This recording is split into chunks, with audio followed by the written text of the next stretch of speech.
रविवार की अगर प्रदोष पड़ जाए, कौन से दिन? रविवार की प्रदोष के दिन ये प्रयोग अवश्य कर कर देखिएगा। ज्यादा बार नहीं करना है, केवल एक ही बार करना, बाबा स्वयं कृपा करेगा।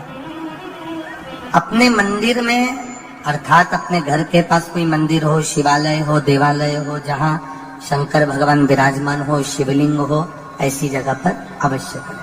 हमें कहीं दूर जाकर ये प्रयोग नहीं करना, अपने अपने शिवालय, अपने जो घर के आसपास में शिवालय हो वह।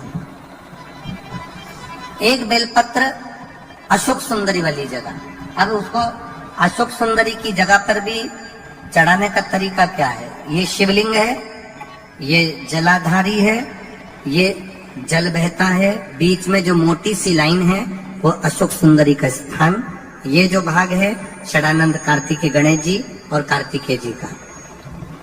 जलाधारी मतलब माता पार्वती जी का हस्त कमल, शिवलिंग मतलब भगवान शंकर का स्वरूप। ऊपर से जो बूंद बूंद पानी इस पर गिरता है वो शंकर भगवान की 5 लड़कियां, जया, विषहरा, श्यामली बारी, दौतली और देव। शिव जी की 5 लड़कियां ऊपर, एक लड़की शंकर भगवान की 6 नंबर की अशोक सुंदरी उनके चरणारविंद के पास, उनके गणेश षडानंद कार्तिकेय के मध्य में।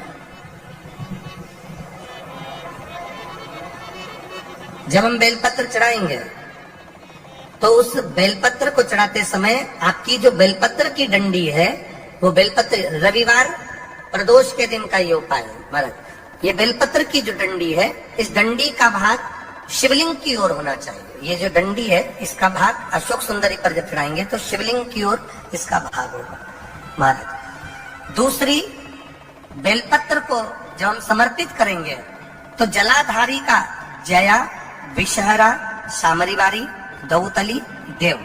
मान लो जलाधारी ऊपर नहीं है शंकर जी के, तो उसका स्मरण कर कर 5 कन्याओं का नाम लेकर जया, विषहरा, श्यामली बारी, दौतली, देव, इनका स्मरण कर कर शंकर भगवान के शिवलिंग पर बेलपत्र रखेंगे। बेलपत्र कहाँ रखना है? आप अगर यहाँ बैठे हो तो आपके विपरीत में डंडी का मुख होना चाहिए। ये बेलपत्र की जो डंडी है इसका मुख आपके विपरीत में हो। आप यहाँ बैठे हो तो डंडी उधर होगी, आप इधर बैठे हो तो डंडी का मुख इधर होगा, आप उधर बैठे हो तो डंडी का मुख इधर होगा। आपके ठीक विपरीत की ओर डंडी का मुख हो। ये 2 जगह बेलपत्र समर्पित करने के बाद तृतीय बेलपत्र शिवलिंग की जो जलाधारी है, जहां पर भगवान शंकर का शिवलिंग रखा है, वहां स्पर्श कराकर, केवल छुआना है, स्पर्श कराकर बेलपत्री के पेड़ के नीचे ही कोई कंकर हो, कोई शंकर हो या कोई मिट्टी का ढेला हो, नी हो, तो वहीं मिट्टी को थोड़ी सी ऊंची कर कर एक बेलपत्र बैठकर इस बेलपत्री की डंडी जड़ की ओर, मतलब जो वृक्ष होता है उस ओर इस डंडी का मुख होना चाहिए। ये 3 रविवार के प्रदोष के दिन शंकर भगवान पर चढ़ाई गई बेलपत्र से हमारा गया हुआ धन भी पुनः आने का रहता है, और हमारा जो व्यापार बार बार बंद हो रहा है, शिव की कृपा से एक बार चालू तो चालू हो ही जाता है। प्रदोष के दिन अगर मालूम पड़े रविवार का जब प्रदोष पड़ता है ना, तो कहीं आपके घर में सूखा बेर भी रखा हो, बोर रखा हो, तो शिव जी को चढ़ा देने से रोग बीमारी समाप्त होती है। जिस दिन रविवार की प्रदोष पड़े उस दिन एक लाल वस्त्र में पीली सरसों रखकर और उसके अंतर्गत कुछ भी एक, या तो बमुल का कांटा ना मिले तो गुलाब का कांटा ही उसके अंतर्गत रखें। और मान लो कोई काम ऐसा है कि उसमें पैसा तुम्हारा आ ही नहीं रहा, बहुत घाटे पर घाटा जा रहा है, नुकसान बहुत हो रहा है और कोई काम हो ही नहीं रहा, तो महाराज जिस दिन रविवार की प्रदोष पड़े उस दिन एक लाल वस्त्र में पीली सरसों रखकर और उसके अंतर्गत कुछ भी एक, या तो बमुल का कांटा ना मिले तो गुलाब का कांटा ही उसके अंतर्गत रखें, और उसको शिव मंदिर का स्मरण कराकर शंकर भगवान का नाम लेकर रू भैरव, कौन सा भैरव है उसकी भी कथा भी आने वाली है। ये दारुक नाम के राक्षस का संहार करने के लिए जब माता अवतार लेगी तब शंकर भगवान बच्चे का रूप रखकर रोएंगे, तो शिव जी का एक नाम होगा रू भैरव। ये भैरव कहां पर रहता है? तो कहा ये शमशान में रहता है। कहां रहता है ये भैरव? शंकर का जो एक अवतार है रू भैरव, ये भैरव अवतार शमशान में रहता है। तो इस भैरव का काम क्या है? तो कहा शमशान में, शमशान की जो अग्नि होती है भले की लकड़ी रहे भले उसमें कोई पदार्थ डाले ना डाले, थोड़ी देर में वो अग्नि रू रू आवाज, हल्की सी शमशान की जो अग्नि जलती है उसमें एक आवाज आती है। आप ऐसे कोई अग्नि जलाएंगे ना, आवाज नहीं आएगी, ध्यान देना। हमारे शमशान में अगर जो लोग गए होंगे मुर्दा जलाने के लिए, तो अगर वो एकांत में बैठेंगे तो उसमें से एक आवाज आती है रू रू। तो शिव पुराण कह रही है कि उस सरसों को, कांटे को रूरू भैरव का नाम लेकर, जिस व्यापार जो नहीं चल रहा है, दुकान जो नहीं चल रही है, उस दुकान के सामने, उस व्यापार के सम्मुख में उसको जला दिया जाता है। ये करा जाता है रवि प्रदोष के लिए।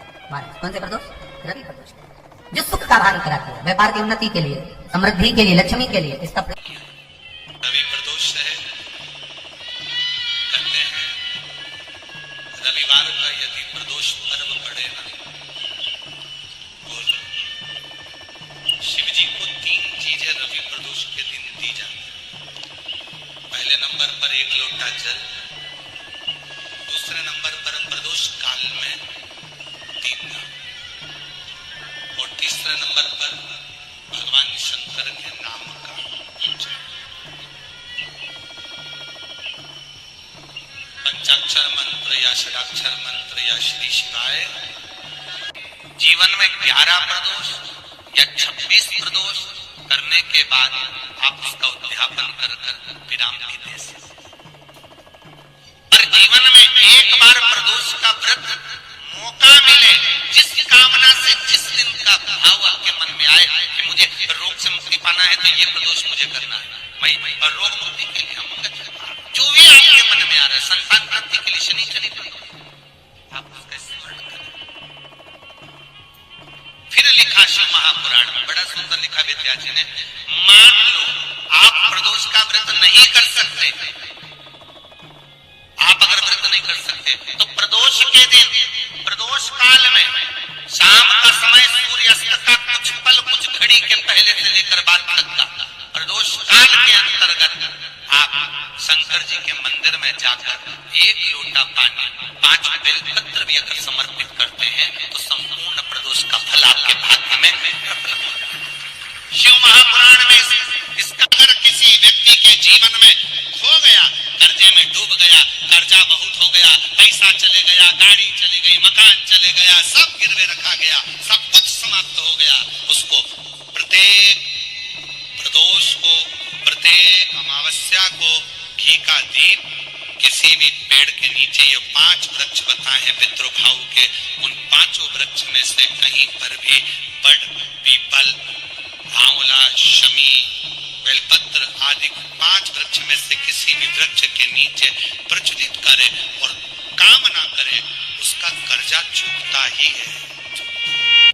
प्रदोष का दिन, प्रदोष काल का समय, भगवान शंकर प्रदोष के दिन, प्रदोष काल में अपने भक्तों के घर पर नंदी के कान में जो बोल कर जाता है, शिवजी नंदी पर बैठकर उस भक्त के दरवाजे पर उसका कल्याण करने के लिए प्रदोष के दिन, प्रदोष काल में पहुंचते हैं।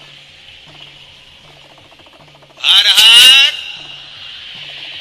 प्रदोष के दिन, प्रदोष काल में देवाधिदेव महादेव उस शंकर के भक्त के घर जाते हैं, जो भगवान नंदीश्वर के कान में कहकर जाता, नंदी के कान में जिसने कहा।